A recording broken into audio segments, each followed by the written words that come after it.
Se você acha que a Sandra já aprontou tudo o que tinha para aprontar em Eta Mundo Melhor, se prepara, porque o destino dessa vilã está muito longe de ser simples. E o mais curioso, quanto mais a novela avança, mais parece que ela foge do castigo e se aproxima de um final feliz bem duvidoso. Hoje eu vou te contar em detalhes tudo o que já aconteceu com a Sandra, o que a Globo já deixou escapar sobre o rumo dela, e por que o final dessa vilã pode deixar muita gente revoltada. Fica comigo até o fim, porque a gente vai juntar os resumos oficiais, os spoilers e as notícias de bastidor para responder a pergunta que todo mundo está fazendo. Sandra vai pagar pelo que fez, ou vai sair de cena pela porta da frente, de vestido de noiva e com novo nome? Para começar, a gente precisa lembrar que a história da Sandra não começa em Eta Mundo Melhor. Lá em Eta Mundo Bom, na primeira fase, ela já tinha tido um fim bem pesado, depois de tentar dar o golpe final, sequestrando o filho do Candinho junto com o Ernesto. O plano sai pela culatra, o carro bate, o Ernesto é dado como morto e a Sandra é presa, levada direto para a cadeia depois de uma sequência de crimes pela fortuna da Anastácia.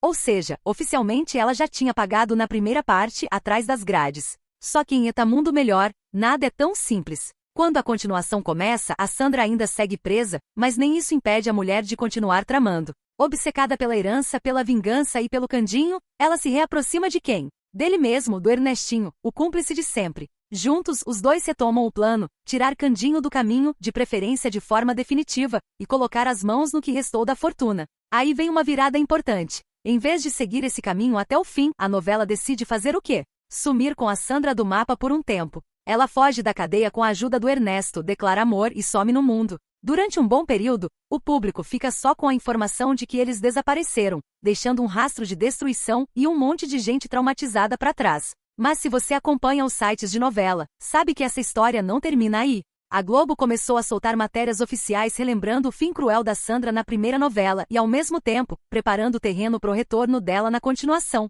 Aquela coisa, lembra como ela foi cruel lá atrás? Então, guarda esse nome porque ela vai voltar. E volta como? Não é de qualquer jeito, não. A volta da Sandra em Eta Mundo Melhor é tratada como um evento. Ela reaparece mais perigosa do que nunca, vivendo longe, com dinheiro, poder e ódio acumulado. A vilã passa de presa revoltada à mulher que se reconstruiu nas sombras, alimentando vingança e afiando os golpes de longe. Os resumos e matérias falam que ela vira praticamente uma rainha dos venenos, mexendo os pauzinhos à distância e se aproximando de novo da vida do Candinho sem que ele perceba de cara. E aí vem um dos momentos mais loucos de toda essa trajetória, a sequência em que a Sandra finge a própria morte. Ela toma uma poção, simula um ataque fulminante e todo mundo acredita que ela morreu. Tem caixão, tem enterro, tem choro, e tem a cena absurda dela acordando dentro do caixão, assistindo ao próprio velório e conseguindo escapar antes de ser enterrada viva. É o tipo de coisa que só novela entrega, a vilã assistindo de camarote o mundo acreditando que ela partiu, enquanto ela se reposiciona para atacar de novo.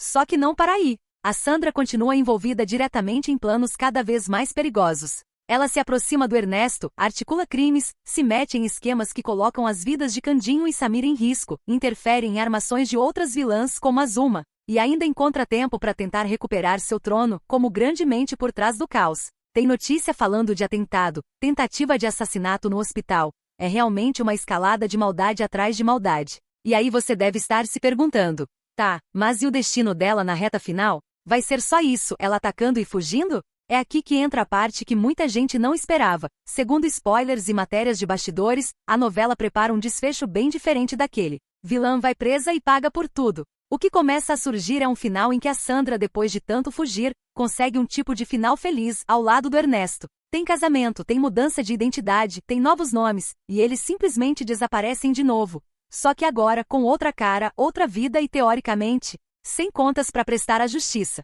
Ou seja, em vez de terminar atrás das grades, humilhada, ela acaba sumindo com um amor bandido e vivendo uma vida nova em outro lugar. Não é aquele final clássico de redenção verdadeira, mas também não é o castigo exemplar que muita gente esperava. É muito mais um final duvidoso do tipo, fugiu do processo, fugiu da punição, mudou de nome e partiu pro mundo. E isso cria um debate gigante para quem assiste. Ela realmente pagou pelo que fez? Ou a novela resolve premiar a vilã com uma espécie de felicidade clandestina? Se a gente olha para a trajetória dela, dá para dizer que a Sandra teve, sim, alguns tombos bem grandes. Ela já foi presa, já perdeu dinheiro, já foi enganada, já teve plano destruído, já foi dada como morta, já precisou fugir do próprio enterro. Mas, ao mesmo tempo, o final que se desenha é muito menos cadeia e castigo, e muito mais sumiu com o amante e começou de novo em outro canto. E aí entra o ponto que faz esse vídeo existir. Isso te parece um castigo suficiente para tudo o que ela fez? Imagina, sequestrar criança, tentar matar o protagonista, manipular meio mundo, fingir morte, fraudar, envenenar, destruir famílias e, no fim,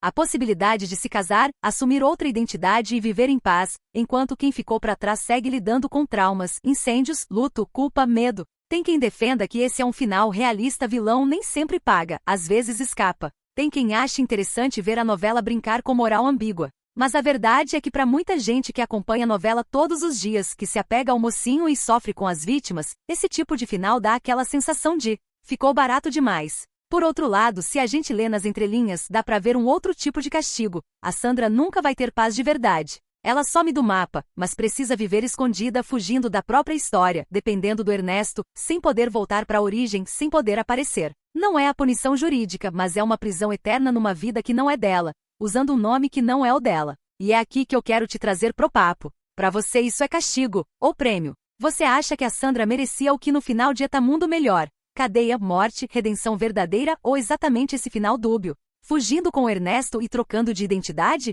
Comenta aqui embaixo qual seria o fim perfeito para essa vilã na sua opinião. Aproveita e me conta. Você gosta quando a novela passa pano para vilão? Ou prefere aquele final bem clássico de justiça sendo feita? Se esse tipo de análise de personagem te ajuda a enxergar a novela com outros olhos, já deixa o like, se inscreve no canal Rei das Novelas e ativa o sininho, porque eu ainda vou dissecar o destino de outros vilões que estão mexendo com o Brasil inteiro. E fica de olho, porque nos próximos vídeos eu vou comparar o fim da Sandra em Mundo Bom com o que estão preparando agora em Mundo Melhor. E aí sim a gente vai ver se ela saiu no lucro ou se no fundo, ainda está pagando pelos próprios pecados.